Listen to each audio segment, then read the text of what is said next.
What possibly motivated Jeff David to do this? I think this is the most interesting element of the story. We don't really know, and I got a chance to ask him, and I think it's something he's spending a lot of time thinking about too. And when I kind of put his feet to the fire and said, what do you think? He said, curiosity, stupidity. That's what makes this story, in my opinion, so interesting.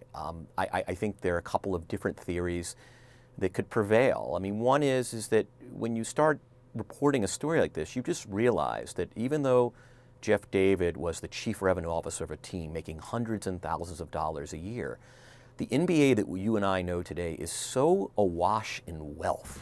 You're talking about players making $20 and $30 million. He's working for owners who are worth hundreds of millions, minority owners who are all there on game night in the lounge for the VIPs. They're worth tens and hundreds of millions of dollars.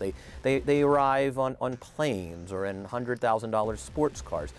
Even the role players and coaches are making 10 times what Jeff David makes. And I think this might be a story that, everything is relative. And even though this person is, on a trajectory to become a team president one day, to make even more than he is now, that the NBA is the kind of place where you can make hundreds and thousands of dollars a year and feel like the pauper at the garden party. And how believable would you say that David's claim that he intended to pay back the team? I mean, that's another really interesting part of this story, is Jeff David, even today, insists, I was prepared to take this money that I stole and pay it back.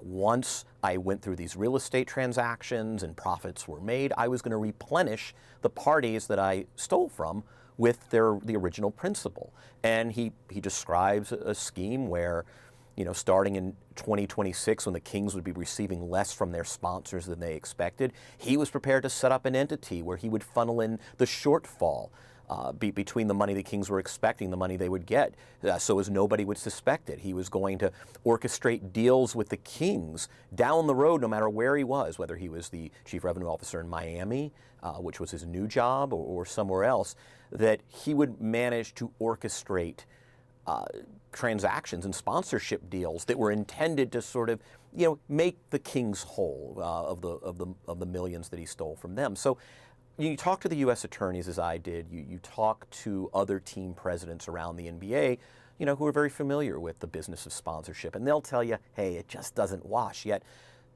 David is in prison today in West Virginia, insisting, hey, I was going to pay it back.